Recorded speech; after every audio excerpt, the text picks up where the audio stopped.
looked at the changing facets and perspectives of leadership.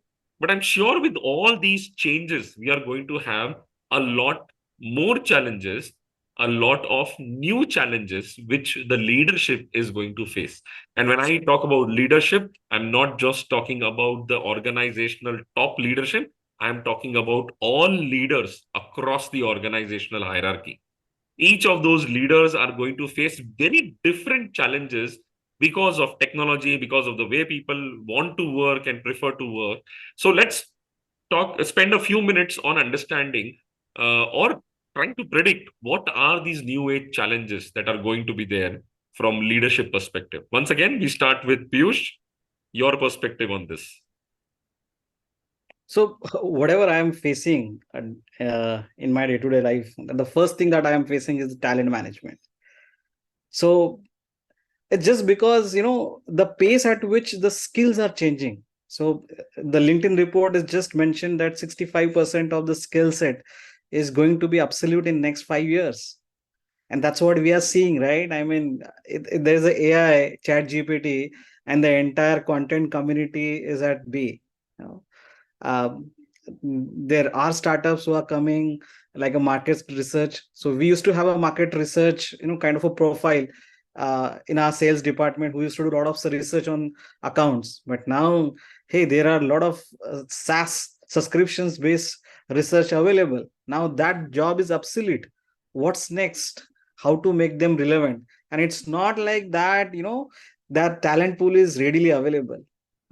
So now because again, I'm going to the same point, because since now the skill has taken an importance, backgrounds are going back. So it is, automatically the entire world is become diversified. People, in the IT company, there are people coming from mechanical background, those had some prior experience, but they did some course online, and now they want to try it out in IT world. Now how to adopt these people? And these people are very hungry, to prove their ass. But then if you go to the other people who said, okay, I'm the boss, I know this all. Now how to tell them? So maintaining this balance for the talent which are new, which are going to come. And then there's a Gen Z. I mean, they have very different aspirations. They are completely purpose driven, I'm again saying. And make them glued to that purpose, and imbibe that again and again, uh, in a different way, so that they are relevant to the job, they are interested in job. Because every now and then Elon Musk is coming and saying something else, Kunal Shah is coming and saying something else, so that distracts them from what we are coaching, what we are mentoring in our in our company's premise or in our company's environment. So talent management, retaining the talent and making them upskilled with what is expected, that is going to be the big challenge that I see. Very true, very true. That's going to be definitely a big challenge. Uh, I mean, as you rightly said, the way the whole talent pool is changing, the way the whole, how do we put it? The way we perceive talent, the kind of talent which is required on the ground for jobs to be done is changing. In fact, the jobs to be done are changing. You said 65% skills will become obsolete. Now, that's not just 65% of skills becoming obsolete, that is 65% of jobs transforming so significantly that those skills are no longer required. I mean, once you look behind what's behind that statement, it is scary. And now, I mean, just last month, I was doing a session for the Gen Z, whom you mentioned, uh, because there was a survey which was done with the Gen Z, and a very simple question was asked: how many of you think? Do you think that your jobs will be at threat because of AI? And 95% of them said yes. So we had this session with quite a few members of the Gen Z, and we put the recording out to institutions that yes, jobs will transform, jobs will change. some of the jobs will disappear and new ones will appear. And that's what has been happening for ages now. The industrial revolution, the manufacturing revolution that we saw, then we saw the service revolution, now we saw the IT revolution, and now we have just about seeing the start of the AI revolution. Each of these revolutions, which we have already seen in the past 50 to 100 years, each one of them reduced a large number of jobs. But then other jobs came up. People had to skill up to new perspectives, new jobs, new skills. And yes, there were new jobs for those skills. So, absolutely interesting perspective, I would say. But yes, that is the reality. And managing these workforce who is coming with completely new perspectives, new ideas. And sometimes they are also being swept away by a lot of the media talk. Managing that also is going to be a pretty big pain as well as a challenge for the leaders of tomorrow. Thank you, Piyush, for that perspective. And now we move on to Webhub, your perspective on the challenges for the leadership. So, so there is a feeling, and social media actually puts that feeling of FOMO, fear of missing out in people. Now, the challenge is we are, say, a Gen X company in the Gen Z world. Ultimately, what we do is an old school, making the products, delivering those products, and making them reach to the people. And if you look at it, these jobs are not going to go away. The products are required for people. You are going to use a soap every day. The nature will change. You will move from a solid soap to a liquid soap and a body wash or doing something different, but you are still going to require your products.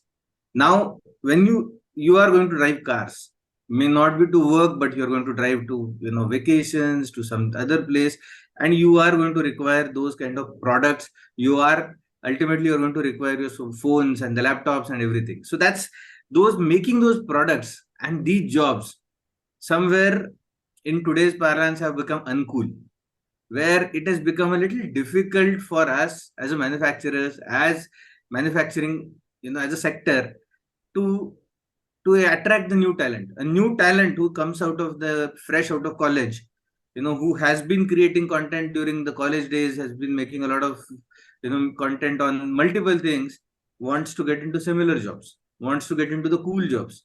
And as a manufacturing talent today, for manufacturing talent, we are not competing with companies within India, within our areas of work. We are competing with so-called Elon Musk of the world, because at the end of the day, people see those factories, people see those experiences, and they want those kind of experiences in companies in India. How do we give that? That's a challenge. How do we ensure that we are holding the attention of people for whatever limited time that they work with us to deliver the best that they can? And that, to me, is the big challenge. Piyush talked about the change of roles, change of skills. I see that, as IoT has happened, industrial revolution has happened, the 4.0 has come in, a lot of things are changing.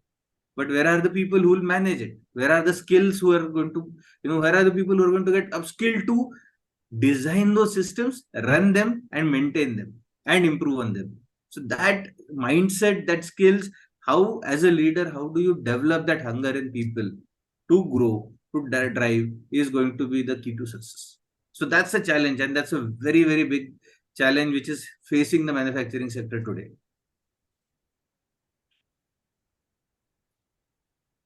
Very true, very true. I mean, it's a very interesting perspective to see. And while there is a lot of talk about remote working and AI, if you actually were to think about it, it is not for all. It is not all pervasive. These things are going to impact a part of the entire workforce and a part of the entire population. The rest will continue to work in jobs, and to work on things which are not so cool as defined by the social media talk and the influencers and the thought leaders of today, who unfortunately are in some ways the influencers. Today, the influencers have become the new thought leaders, seeding a lot of conversations and hot topics things that go viral but may not be all pervasive. So there is a balance required. And as you rightly said, it is going to be a challenge to attract the best of talent to these jobs, which are no longer considered as cool. So definitely a big challenge for the leaders. How do you attract the best of the talent out there to all kinds of roles which will still continue to exist? They will also transform, but they will definitely persist and will be required, and they will be definitely necessity. While you were talking about this, I could think of one parallel with the Industrial Revolution. Agriculture became uncool, and you had more and more people moving towards the non-agriculture, and the agriculture industry, as we would see, kind of suffered from a talent pool. Will we see the same happen to manufacturing in future? Never know. So with that, let's pass on the baton to Vaishali. Vaishali, your perspectives. Yeah. So I have a complete different perspective from what we were speaking about. The primary challenges are around fostering a culture for the workforce, because before pandemic, it was a culture that was set within the organization, within the bricks and walls. But now we are in this hybrid mode. So what is the cultural definition that people look for exactly from the leadership? A lot of organization had these policies where they have to must log in 9 hours a day. But with that gone, now sitting at homes, instead there have been some kind of tools that actually monitor their screen activity and then says that this is the time or this is what the person has been productive. So how do we balance this culture, whichever perspective we work in, maybe from a complete office perspective or from a complete work from home or in a hybrid mode? So that is one challenge that leaders are facing, and imbibing that mindset to work. As Vaibhav said at the beginning of the conversation, now we work together only for a few months and then we go. A startup culture cannot be imbibed in MNCs, and it's vice versa, right? So with outbreak of social media, someone posing from a cafe working or someone posing from a very freaky and a cool kind of things, the posters and other things, the kind of goodies that they get when they join. So all these things somewhere it just injects into the culture. So how are we going to foster a culture where people's alignment is towards growth, driving results, creating impact, and finally it results in sustaining the business? It is not just about being flexible or getting your time away from work or getting the best of benefits or being recognized at larger forums. But end of the day, people somewhere are losing that instincts that they're there for work. That is one core kind of a drilling that as leaders, we are going to face a challenge in drilling into the mind, saying that they're here for work and rest of the things takes into the other kind of priorities. So the holistic cultural mindset of bringing work in first place is going to be a bigger challenge for leaders in coming days. Yes, absolutely. I think our entire conversation has come a full circle where we started with purpose and vision, and now we are coming to a point where we are talking about how do you get people to align to the purpose and the vision and kind of begin to ignore all the peripheral things which are not so important, and the things which are becoming more and more important for the Gen Z and other population, the social media, the social acceptance and everything, things which are beyond work, not connected to the work, but has become important for them, and which is in some ways an impediment to work itself, because work is no longer the center of people's life as it used to be. People have got life and work is a part of it.